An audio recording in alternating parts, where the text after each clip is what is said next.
Right.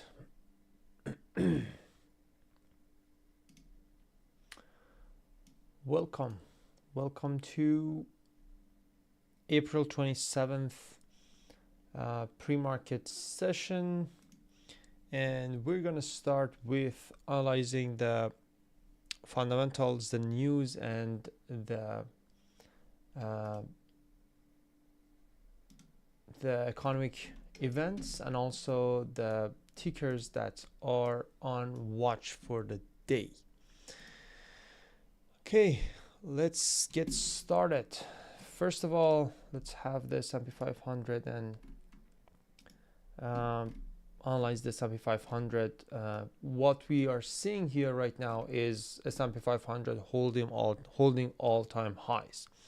Now, we did have a couple of AI news recently, and one of them is Qualcomm working with OpenAI and basically moving into AI is basically moving into devices and phones and not just cloud. And this moved QCOM heavily in the last few basically hours and in the pre-market, right? So that at the same time pushed the price of Apple, and Apple gap down because that's a competition for Apple. Okay, so this is basically a pretty massive AI news, and technically the whole market is flat in the pre-market so far since Friday, and the main thing that is moving the whole market is AI. Okay, last week record highs happened because of a few names, a few semi names, and AI, and yeah, that makes it a little bit fragile. On the geopolitical side, U.S.-Iran talks stalled totally so far, and Strait of Hormuz is under tension, and the market seems like don't care about it, but technically it will affect the inflation, and it will have some effect on the fundamentals and ultimately in the market. We'll see how that works and how it's going to impact the market soon. Now, on the economic calendar side, we have a bunch of earnings this week. Okay, we have the Magnificent Seven, five of them: Microsoft, Amazon, Meta, Alphabet, Apple. All of them are scheduled for Wednesday and Thursday. On Monday, we had Version, and that's pretty much it.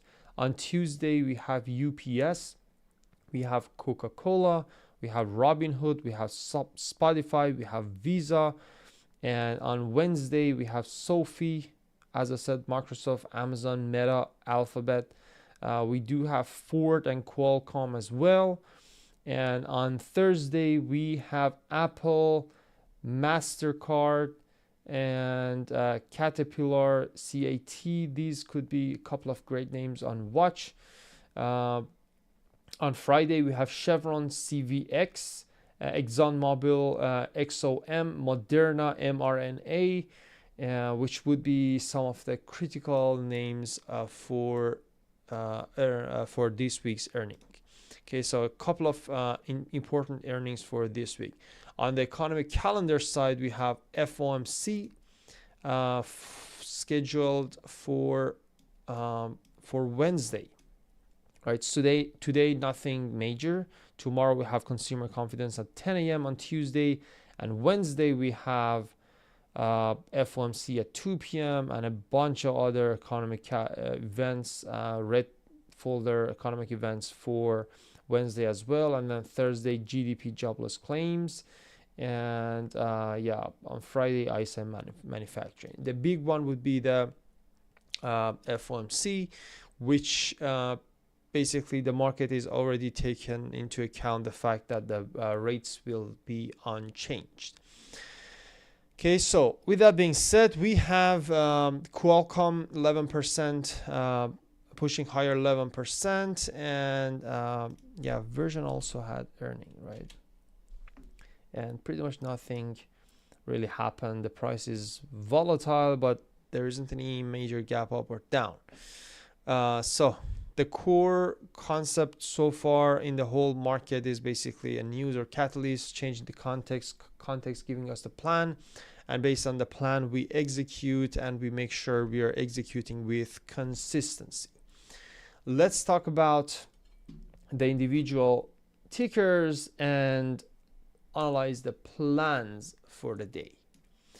So SPY at 713 is basically at all-time high, and yesterday, on Friday, we broke this 712.5 713ish level and held there. Now what's happening right now is showcasing the strength of the buyers. Now keep that in mind that this week is not a typical week. We have tons of earnings, and that creates a lot of volatility for the market, because these are all catalysts for mega cap names, for some individual tickers that can move the whole market. Okay, that's how big it is, right? That's basically how big it is, and we are waiting probably in the next few days for those events to start. Now on the technical side, this looks pretty solid, holding right above all-time high, but statistically the market tends to stay flat and choppy, especially before FOMC, even though we already considered, like market took that into account, that the rates will be the same.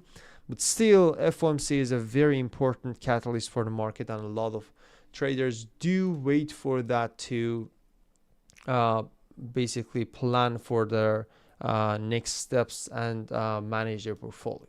Okay, and that's both retail traders, obviously, and mainly institutions. Now, on the earnings side also, while we have earnings of some major companies like Apple, like Microsoft, like Amazon, like Meta, like Alphabet, these companies can move the market, okay, and move sectors. So because of that, technically what you're seeing right now, what trend you're seeing right now can push all the way higher, can move and get more volatility, and at the same time can gap down as well. So because of that uncertainty and the fact that we don't know how the earnings will be, we don't know what the effect of Strait of Hormuz blockage and like all the war have been on the market, on the inflation, how FOMC is analyzing it, these are pretty much unknown. Okay, and at the same time, that makes it and basically all of these at the same time makes the whole uncertainty a little bit higher than normal. I'm not saying there won't be any setups to trade. I'm just saying you need to be a little bit more patient and understand in which environment we're going to trade this week. Okay, we need to understand that the environment that is highly basically related to AI hype and everything is going up higher is very different from an environment that is basically waiting for FOMC, waiting for earning to get the direction. With that being said, SPY at all-time high 712.5 would be pretty much the critical area on watch. And on the other hand, this all-time high of 714.5 would be the critical resistance zone. Qs. On the QQQ side, we have basically Qs pushing higher, a little bit leading compared to SPY, obviously, right? After this consolidation, Qs just ran. Right, so on the hourly chart, we are seeing Qs holding pretty much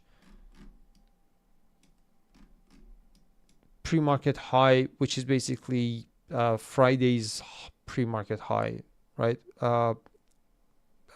It's holding Friday's pre-market high, which is today's pre-market low, right around this 662, sorry. And on the other hand, we have 665.5 ish level as the resistance zone. Well, the Qs is holding a lot more stronger, so I'm not gonna plan for anything special. We're just gonna wait for the price action to let us decide. Okay, either the all-time high might get touched, and then depending on the reaction around these areas, we will decide whether we will go for a long or short. On the other hand, this 662, 661 would be the major zone on watch. The critical demand zone, obviously, as I mentioned before, would be this 656 level, which we held before. And then the next major level would be obviously this whole 637, which we're like really far from it. But that could be a really potential good retest, which is, as I said, really far from, we're very far from it. So on Qs, 662-ish zone and 665.5. Heading to Tesla, not interested in Tesla's price action, honestly. Tesla needs to get below this 368 or above this 385, 387 for a clear price action. Other than that, I just have an alert here and that's it. Not gonna try to trade Tesla in this choppy range. That just doesn't make sense. NVIDIA at all-time high, like it just hit all-time high in the pre-market and rejected it, right? So obviously the resistance on watch would be this 212-ish, right? Which is all-time high, and 212.5, would say. And since it just rejected it, it makes it a little bit interesting of a setup. So around this 209 all the way down till 208 is going to be the critical demand zone on watch. In case it holds it, there is a high chance of the price pushing back up higher, especially with this whole AI hype. We'll see how that works. Google still not like it because the price action is a little bit choppy, but it's moving really well, right? So it's just slowly hitting all-time high, and every single day slowly pushes higher. So if you want to trade it, you can go for it. 348, 349 is the all-time high. Keep that in mind. The earning is in like 2 days. AMD's earning is next week, or almost next week, I guess. Yeah. And it's just, as we all know, it's flying. 355 would be the all-time high on AMD. And the main demand that might hold would be this pre-market level of 345 level. But other than that, we are technically kind of overextended. We could say overextended. We'll see if it just holds around these areas and doesn't get below this low of yesterday or low of Friday. We might just hold here, but keep that in mind. We have a gap here in case of price pushing back down, or we have a catalyst, which for now the catalysts are just positive. I don't see any negative catalyst for the price to push back lower. But in any case, if the catalyst be there is a gap here to trade on AMD. So far, I'm just seeing hold. I'm just seeing strength on AI names overall. Meta just retested this 200 SMA on which is the 200 daily SMA, right? So above this 680-ish would be pretty interesting to watch. And to the downside, obviously below this 651 again would be the area I want to watch. Microsoft just had, I don't know what is this candle. We have a weird candle here. Microsoft held above this 412, 413 level pretty well. and it's pushing slightly higher. So I like this overall price action above this 433, definitely on watch for a possible push higher. PLTR still holding and trying to push below this 139 level. Definitely this level on watch for a possible move to the downside. Look at this PLTR move here. We have 145 as the resistance on top of this area. MU, oh, MU is just moving again.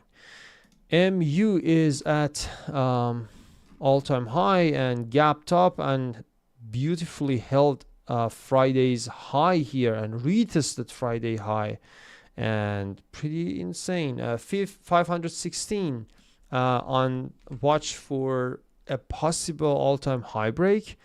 And yeah, in case we get below 508 and especially 500, that would be the level on watch for a possible bounce, or if we break trade a basically pullback on, which is happening on higher time frame.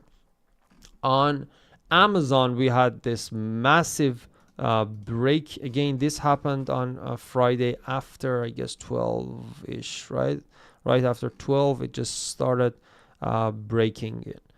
And yeah, it had this massive week, so it's a little bit overextended in the pre-market side, and the difference between S and R3 is a little bit wide, so that makes it a little bit tough to trade Amazon. But above 267 and maybe below this 261 might be interesting to watch, but I'm not really interested in trading Amazon. Probably what I want to see is a retest of this 259. We'll see if that happens on Amazon or not.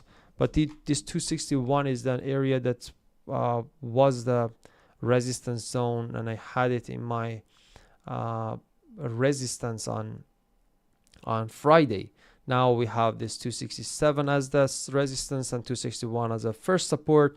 That gets broken, we might retest this 258-ish zone. Okay. Yeah, with that being said, we have a couple, and also Qualcomm, obviously, right? Qualcomm and OpenAI news kind of was the big one, the big mover here in the market, and we are seeing this massive volatility on Qualcomm, right? So the critical areas I would like to watch would be this whole pre-market high and low, and see how it actually moves around this zone, right? The high is around 170, the low is around 155, and somewhere around here it's like holding right above 200 SMA right now. So we'll see. It's a little bit wild and wide sort of price action, but could be interesting name to watch. All right. With that being said, we're gonna go live and trade live with the community, and have a great rest of the day. I'll see you guys in the next YouTube pre-market live session.